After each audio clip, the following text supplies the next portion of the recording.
भावांनो, आपली डेअरीवर दूध व्हायची सुरुवात या छोट्या 10 लिटरच्या कॅननी झाली आहे. 2 किलोमीटर अंतरावर वाडांगळी गाव आहे. तिथं डेअरी होती मोठी. सुरुवातीला मी तिथं दूध घालायचो. आता मित्राकडे गावातच, पण सुरुवातीला मी तिथं घालायचो दूध. तर विषय असा आहे की 8, 9, 10 जण असे लाईनीत उभे राहायचे. मी पण किटली घेऊन, त्याच्या 10 लिटरची किटली घेऊन असं लाईनीत उभा.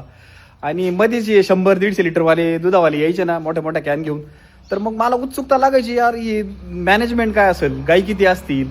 तर मग या उत्सुकतेपोटी बाई मी काय करायचो, त्यांच्याशी मैत्री करायचो, कॉन्टॅक्ट घ्यायचो आणि दुपारच्या रिकाम्या वेळेत मी त्यांच्या गोठ्यावर असं सहज फिरत जायचो. गोठ्यावर गेल्यावर त्यांच्याकडून माहिती घ्यायचो, चाऱ्याचं नियोजन कसं आहे, शेतात चारा किती करेल, गाय कशी आहे, कोणती गाय किती लिटर दूध देते. टॉपवाली गाय आहे ना त्यांच्या गोठ्यातली, मग तिचं बॉडी स्ट्रक्चर बघायचो. बॉडी स्ट्रक्चर कसं आहे, सडाची ठेवण कशी आहे, गाईचा कपडा कसा आहे, गाईला चमक कशी आहे.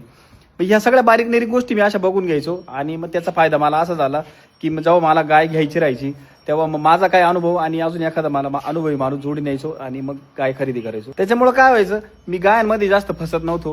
गाया बऱ्या भेटायच्या. हा 1-2 वेळेस होईल थोडीशी फसवणूक होईल, पण मग काही नाही, ते व्यवसायात मला धकून गेलं. मग केव्हा व्यवसाय वाढत गेला, केव्हा या कॅन वाढत गेल्या दुधाच्या, तेही कळालं नाही. मग आपल्याही बऱ्यापैकी जायला लागल्या कॅन. टॉप 208 लिटर मी दूध घातलंय माझ्या गोठ्यातलं. आणि त्याच्यातच अजून एक मजेदार किस्सा असा आहे की जेव्हा 10 लिटरची कॅन होती, 10 लिटरवरून मी 30 लिटरवर गेलो जेव्हा, आणि एक मोठी कॅन यायला लागली, आणि ती जेव्हा मी गाडीवर टाकायचो आणि गावातून घेऊन जायचो, तेव्हा मला एक मनाला समाधान वाटायचं की यार आपल्या पण कॅन वाढलंय बरं का. असंही वाटायचं आपल्या कष्टाचं फळ आपल्याला दिसतंय. एक 10ची कॅन होती, त्या 10च्या कॅनवरून आपण 20च्या कॅनवर आलोय. एक मनाला समाधान लागायचं.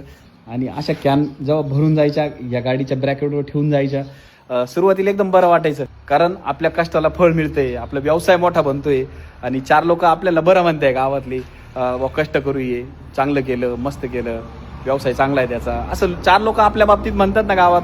तेव्हा एक मनाला समाधान वाटतं की यार मला मित्र म्हणायचे, माझे भाऊबंद म्हणायचे की मस्त काम केलं तू, चांगलं आहे. चौकशी करायची मला, दूध किती जातं काय जातं, मला सांगायला बरं वाटायचं. तर भावानो, असा काही इंटरेस्टिंग किस्सा आहे. अशाच माझ्या काही आठवणी किंवा काही माझा अनुभव मी तुम्हाला शेअर करतच राहतो. आणि माझ्या अशा काही गोष्टींमधून तुम्हाला काही शिकायला भेटत असेल तर नक्की व्हिडिओला लाईक करा, व्हिडिओला शेअर करा, आणि अजूनपर्यंत फॉलो करेल नसेल तर भावांनो सपोर्ट करा, फॉलो करा. चला, राम राम.